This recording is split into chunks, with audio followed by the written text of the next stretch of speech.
Au départ, je voulais juste méditer pour me guérir, pour améliorer mon état de santé parce que mon taux de créatinine était plus élevé que la moyenne. Et du coup, je m'étais lancé ce challenge de sauver mes reins avant qu'il ne soit trop tard. J'avais déjà l'habitude de méditer entre 10 à 20 minutes par jour, mais cette fois-ci, c'était différent parce que là, je devais méditer 30 minutes en mode respiration. Au début, je recevais rien, ou peut-être que c'était moi qui n'étais pas à l'écoute. Mais ensuite, j'ai commencé à capter des choses, des images, des intuitions, des ressentis. C'était pas une voix extérieure. C'était pas un message que j'entendais dans ma tête, mais c'était clair, précis et surtout, c'était pas mon mental. Parce que cette guidance répondait à des questions que j'avais au fond de moi, des vraies questions importantes. Alors j'ai commencé à les noter, à prendre des vidéos juste après mes séances, parce que je voulais rien oublier. Et ce que cette guidance m'a poussé à faire, franchement, même moi, je m'y attendais pas. On est le 26 avril 2024, il est 9h42 du matin, et je m'apprête à faire ma toute première méditation à l'extérieur. Et du coup, j'avais repéré un endroit au sommet d'une colline, dans un parc. Il y avait un banc un peu isolé, entouré de verdure, avec des oiseaux autour. Et surtout, j'étais seul, il n'y avait presque pas de passage. C'était parfait. Donc à ce moment-là, je m'installe. Je lance ma méditation en mode respiration, 30 minutes de cohérence cardiaque, 5 secondes d'inspiration et 5 secondes d'expiration. Ce jour-là, j'avais pas vraiment d'intention consciente. En tout cas, de surface, rien de spécial. Mais je sentais qu'au fond de moi, il y a une question qui était en train de mijoter. Et là, au bout de quelques minutes de méditation, je commence à rentrer dans un état indescriptible. Je me sens partir. J'ai plus aucune notion du temps, plus de pensée parasite. J'étais juste ailleurs. Et tu sais, quand tu as grandi en banlieue, méditer pendant 30 minutes, les yeux fermés, c'est pas un réflexe naturel. Donc, en temps normal, tu restes toujours en alerte. Mais là, j'avais totalement lâché prise à ce moment-là. Je n'avais pas ouvert les yeux une seule fois. Franchement, peu importe ce qui aurait pu se passer autour de moi, là, j'étais trop loin. Et à ce moment-là, je m'attendais pas à recevoir quoi que ce soit. Je méditais. C'est tout. Mais à un moment précis, je ne saurais pas te dire quand, j'ai commencé à recevoir des images claires, structurées, des visualisations de moi, de mon futur,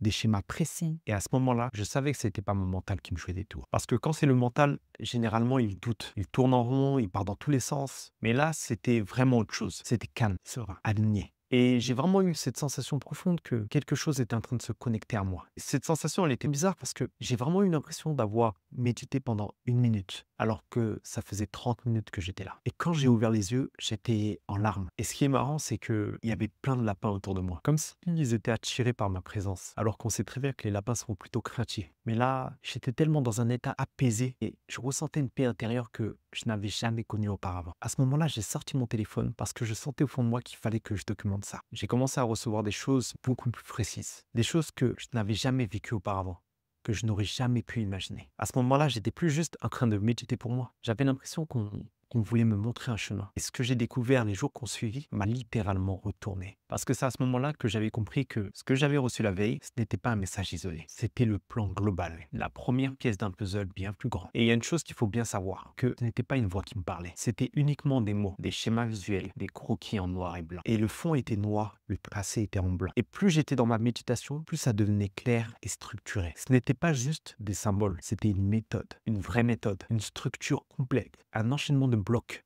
de formes, de principes. C'était comme un puzzle dont je voyais enfin la forme globale. Mais bon, toutes les pièces n'étaient pas encore là. Du coup, j'ai fait ce que j'avais à faire. Je suis revenu méditer chaque jour. Et chaque jour, une nouvelle pièce du puzzle s'ajoutait. Je notais tout, soit dans mon cahier, qui était toujours à côté de moi, soit sur mon téléphone, soit je filmais juste après ma séance. Petit à petit, j'ai commencé à voir le sens. Parce qu'au début, pour être franc avec toi, je ne savais pas à quoi allait servir cette méthode. Je sentais juste qu'elle était puissante, utile et très précise. Mais je ne savais pas encore pour qui ni pourquoi. Du coup, je continuais, je méditais, je recevais. Plus je ressentais en moi ce sentiment de bien-être, de soulagement, de justesse. C'était comme si mon corps me disait t'es au bon endroit, continue. Et un jour, en méditation, j'ai reçu une image très claire de moi, en train de faire un appel à candidature, en train de faire une story sur Instagram et dire quelque chose du genre si aujourd'hui tu sens que t'es pas aligné avec la personne que tu es en train de devenir, écris-moi. C'était ultra précis. Et là, je vais pas te mentir, j'avais jamais fait ça auparavant. Donc à ce moment-là, il y a une part de moi qui flippait un peu, mais je suis allé quand même. Et dis-toi bien que je n'avais pas tous les mots. Je savais même pas exactement ce que je proposais. Mais bon, je l'ai fait, j'ai lancé l'appel. Et là, petit à petit, les réponses ont commencé à tomber. Et ce qui m'a le plus surpris, c'est que les premières personnes à répondre étaient exactement celles auxquelles j'avais pensé intérieurement. Et ça, avant même de faire l'appel. 3 amis proches, puis une 4e personne à qui je pensais très fort aussi, mais qui n'avait pas vu ma story, parce que cette personne n'était pas sur Instagram. Et dis-toi que quelques jours plus tard, cette même personne m'écrit. Quelqu'un lui avait parlé de ma story. Et du coup, elle voulait y participer. À ce moment-là, j'étais juste incroyablement surpris. Et je me suis dit, ok, la vie est en train de me guider. J'ai juste à faire ma part, puis elle s'occupe du reste. Dis-toi que je n'étais pas encore prêt à les coacher, parce qu'à ce moment-là, j'avais très peu de temps. Du coup, j'ai pris un mois pour réadapter tout mon planning et réajuster mes priorités dans mon business. Puis, en juin, j'ai commencé les coachings. Dès les premières séances, j'ai compris. Ces personnes avaient toutes le même mal. Elles vivaient désalignées. Elles faisaient des choix en fonction des autres. Elles vivaient une vie qui ne leur ressemblait pas. Et ces personnes se sentaient vidées, tristes, même perdues. Et c'est à ce moment-là que tout a pris sens dans ma tête. Cette méthode, elle servait à ça, à réaligner, à reconnecter. Donc après ça, je les ai guidés à travers les étapes que j'avais reçues. Et très vite, j'ai vu les effets. Ils retrouvaient leur pourquoi, leur vraie valeur. Ils prenaient des décisions justes, cohérentes et alignées. Par exemple, il y en a qui ont quitté un job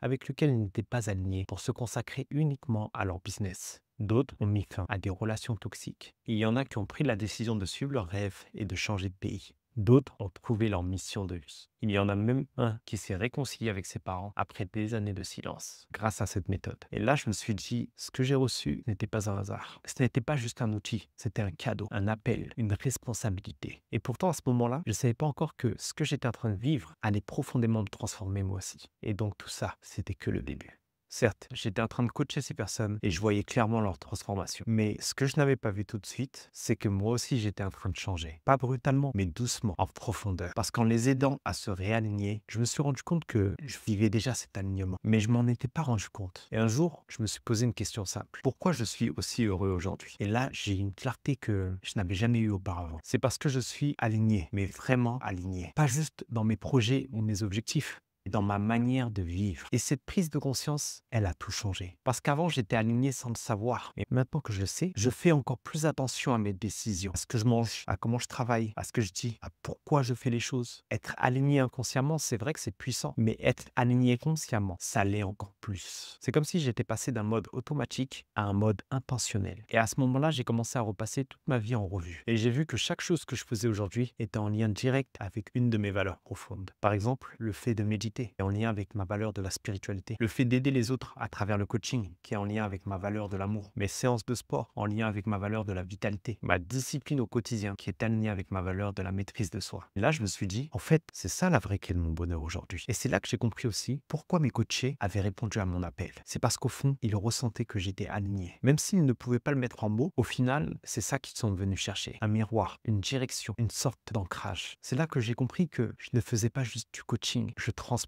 une manière de vivre. Parce que l'alignement, c'est pas une technique, c'est pas une stratégie, c'est un mode de vie. C'est un filtre que tu mets sur chaque décision que tu prends. Parce que quand je te pose la question, est-ce que cette décision est alignée avec moi? Tu n'as que deux réponses possibles, oui ou non. Si la réponse est non, tôt ou tard, tu le payes, soit par de la fatigue, du stress, de la frustration, ou bien même du vide. Mais si la réponse est oui, à ce moment-là, tu sens une énergie nouvelle, une paix, une fluidité. Et c'est exactement ce que j'ai vu chez mes coachés. Et je me souviens d'une d'entre elles, au bout de 3 séances, elle me dit, je me sens déjà différente, je me sens reconnectée. Pourquoi? Parce qu'elle avait commencé à faire des choix alignés avec elle-même. Et ça avait tout changé. Et c'est là que j'ai compris que des fois, il suffit d'une décision juste pour changer toute une vie. Et plus tu avances vers cette direction, plus tu attires à toi les bonnes choses. Des relations saines, des opportunités cohérentes et des synchronicités. C'est vrai que je les voyais changer, mais je me rendais compte aussi que je me stabilisais et je me renforçais. J'étais de plus en plus à ma place et surtout, je devenais un meilleur canal. Parce que plus j'étais aligné, plus je recevais des intuitions claires pendant mes coachings. Je posais les bonnes questions au bon moment avec les bons mots. Je n'étais pas juste dans la méthode, j'étais dans la présence, dans l'écoute véritable. Et c'est cette même écoute qui m'a permis de recevoir cette œuvre qu'on était en train de me transmettre. Ce que j'étais en train de vivre était juste incroyable. Ce n'était plus juste une intuition, ce n'était plus une simple méthode. C'était comme si quelque chose de plus grand était en train d'agir à travers moi. Je n'étais plus en train de créer, j'étais en train de recevoir. Et tout ce que je faisais, c'était juste écouter, puis traduire. À ce stade-là, chaque méditation était un rendez-vous sacré. Ce que je recevais n'était pas aléatoire, c'était structuré, précis. C'était comme si on me confiait une œuvre. Et cette œuvre, elle se peaufinait chaque jour. Chaque fois que je m'asseyais pour méditer, c'est comme si on décidait que j'étais prêt à recevoir un nouveau morceau, un nouveau détail, un nouveau schéma, un nouveau mot. Et ce n'était pas juste pour moi, parce qu'à chaque fois, je réutilisais ces nouveaux éléments dans mes coachings. C'était fluide et efficace. Mais à un moment, je me suis posé la question, mais en fait, c'est qui me montre tout ça? Et là, j'ai vite senti que si je partais dans cette réflexion logique, j'allais casser quelque chose de sacré. J'allais rompre ce lien intime. Et là, je me suis dit que, mais en fait, peu importe d'où ça vient, l'essentiel, c'est que ça m'aide à aider profondément les autres et à nourrir ma mission de vie. Ce que j'étais en train de vivre, je ne l'avais jamais connu avant. Oui, j'avais déjà eu des méditations puissantes, des moments de clarté, des des intuitions sur des décisions à prendre. Mais là, il y avait une sorte de continuité, une cohérence, comme si j'étais en train de vivre chaque épisode d'une série. En gros, c'est comme si chaque jour, je devais me connecter pour recevoir l'épisode suivant. C'est vrai que parfois je recevais des infos sur d'autres aspects de ma vie, mais le thème central, c'était toujours cette œuvre-là, toujours cette méthode. D'ailleurs, il y a un exemple que j'aimerais te partager. Un jour, en pleine méditation, je vois un cercle simple, mais avec des éléments à l'intérieur, mais aussi à l'extérieur. Sur le moment, je ne comprenais rien, mais je le redessine sur mon cahier et je le garde. Mais c'était que plusieurs jours plus tard, en méditant à nouveau dessus et en le laissant mijoter dans mon esprit, que j'ai compris. Ce schéma parlait de la zone de confort et de la zone d'épanouissement. Et à l'intérieur de ce cercle, il y avait l'acronyme PESFA et à l'extérieur aussi. Et le point à l'extérieur du cercle était l'appel à sortir de sa zone de confort, à franchir une limite, à aller vers sa vraie vie. Et ce jour-là, tout a pris sens dans ma tête. Et c'était la même chose à chaque fois. Je recevais, je dessinais. Je comprenais pas toujours tout de suite, mais je faisais confiance. Et parfois, c'est juste en l'utilisant dans mes coachings ou en le posant dans une discussion que je commençais à comprendre à quoi il servait réellement. J'étais plus un simple créateur, j'étais un canal à l'écoute de quelque chose de plus vaste, quelque chose de bienveillant, quelque chose qui me poussait jamais à forcer, seulement à recevoir, appliquer et transmettre. Et aujourd'hui, quand je regarde tout ce que cette guidance m'a apporté, tout ce qu'elle m'a permis de faire, je sais une chose, c'est que je n'ai pas choisi cette méthode, c'est elle qui m'a choisi. Mais pour moi, le plus fou dans tout ça, c'est la transformation qu'elle a apportée à mes coachés. Un jour, l'un de mes coachés m'a dit, tu as changé ma vie. Pas juste merci pour ton coaching, non. Il m'a dit, je vois plus le monde de la même manière maintenant. À ce moment-là, j'ai pris une claque. Je me suis dit, ok, on n'est plus dans un simple accompagnement. Il y a quelque chose de beaucoup plus profond qui se passe. Et puis, il y a Sabrina. Quand elle est arrivée à moi, elle se sentait perdue. Elle venait de traverser une dépression. Elle se sacrifiait dans son couple, courait après des promotions au travail qui ne lui apportaient rien. Et au final, elle s'oubliait complètement. Mais au fur et à mesure du coaching, elle commençait petit à petit à reprendre le pouvoir. Elle a arrêté de faire les choses pour plaire. Elle a commencé à poser des limites. Et le plus beau dans tout ça, c'est que son mari a commencé à changer positivement. Et tout ça parce qu'elle avait arrêté de se sacrifier. Elle était passée de victime à leader de son couple. Et un jour, elle m'a dit, tu sais quoi, j'ai jamais couru de ma vie, je déteste ça, mais aujourd'hui, j'ai décidé de courir un semi-marathon. Elle voulait se prouver à elle-même qu'elle en était capable. Mais surtout, elle voulait inspirer d'autres femmes, des femmes comme elle, maman, mariée, en plein réveil intérieur. Elle a commencé à s'entraîner toute seule et elle a fait ce semi-marathon. Dis-toi qu'elle a inspiré toute sa famille. Quand j'ai vu cette transformation, je me suis dit, ok, en fait, d'autres personnes ont besoin de ça. Puis, il y a eu un autre coaché. Lui vivait une relation froide avec ses parents depuis des années. Et depuis son mariage, les échanges s'étaient distancés. Et en même temps, il se sentait toujours sous pression. Il devait être fort, responsable, parfait. Et grâce à la méthode, il a pu poser enfin ses limites. Pour la première fois, il s'est autorisé à dire « Moi aussi, j'ai le droit d'être imparfait. Moi aussi, je suis humain. » Et il a pu se reconnecter avec ses parents. Et la relation est redevenue chaleureuse. Mais cette fois, sur des bases saines, sans masque. Et là, tout s'est débloqué dans sa vie. Il a même signé un contrat de 200 000 € dans son business. Parce qu'il était aligné. Parce qu'il ne portait plus de masque et parce qu'il vibrait différemment. Un autre de mes coachés avait un business dans le mariage en France. Et depuis longtemps, il rêvait de vivre au Portugal. Mais il s'en donnait pas le temps. Il bossait non-stop, toujours en train de courir, à 2 doigts du burn-out. Mais grâce à cette méthode, il a compris une chose simple. Je suis ma priorité. Et quand il s'est autorisé à prendre du temps pour lui, à vivre dans un environnement qui le faisait vibrer, il a quitté la France et il est parti au Portugal. Et devine quoi? Son business a encore plus décollé. Il y a un autre aussi qui, grâce à cette méthode, il a pu trouver sa mission de vie. Il a toujours su au fond de lui qu'il était destiné à quelque chose de beaucoup plus grand. Mais c'était flou. Et c'est ce même flou qui l'empêchait d'avancer. Dès qu'il a mis le doigt dessus, boum, tout s'est aligné. Il a compris que toutes ses actions devaient nourrir son pourquoi. Et c'est à ce moment-là qu'il a pris des décisions puissantes dans sa vie. Comme par exemple d'en finir avec sa dépendance affective. Il a appris aussi à s'aimer seul. Et quelques mois plus tard, il a rencontré une femme alignée avec ses propres valeurs. Et le plus fou, c'est qu'ils sont nés le même jour. Et moi, dans tout ça, moi aussi, j'ai commencé à rêver. J'ai pris conscience que certains de mes rêves, je les repoussais depuis des années. Comme par exemple, faire le tour du monde. Je pensais que c'était impossible. Je me voyais pas quitter mes habitudes, ma famille, vider mon appart, gérer les langues, tout ça quoi. Mais grâce à ces coachings, à ces méditations, la vie m'a montré que je devais le faire. Et j'ai pris la décision. En octobre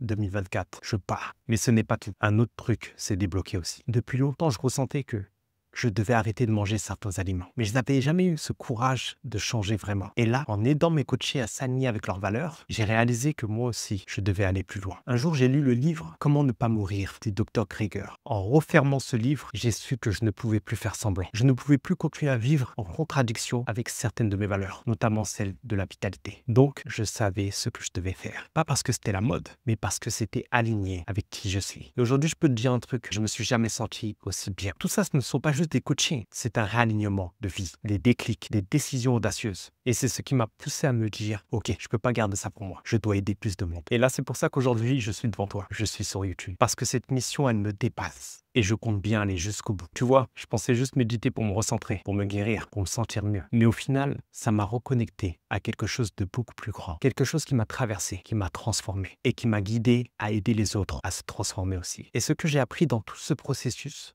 c'est que l'alignement, ce n'est pas un luxe. C'est une nécessité. Quand tu es aligné, tout devient plus fluide. Tu fais des choix plus justes. Et surtout, tu attires ce qui te ressemble. Tu te sens profondément en paix avec toi-même. Alors, si tu as regardé cette vidéo jusqu'ici, je pense que ce n'est pas un hasard. Peut-être que toi aussi, tu ressens cet appel, ce besoin de clarté, de changement, de t'aligner avec qui tu es vraiment. Alors, pose-toi juste une question. Est-ce que la vie que je mène aujourd'hui est vraiment alignée avec qui je suis au fond de moi? Et si la réponse est non, t'inquiète pas, tu peux changer ça. Comme je l'ai fait, comme mes coachés l'ont fait. Et si tu veux aller plus loin, si tu veux que je t'aide à reconnecter avec ta vérité intérieure, tu peux cliquer sur le lien qui est dans la description. Et si cette vidéo t'a profondément parlé, pense à liker, à commenter et à t'abonner à la chaîne. Parce que la suite, elle risque d'aller plus loin. Et crois-moi, ce que je vais te partager dans la prochaine vidéo, tu n'es pas prêt.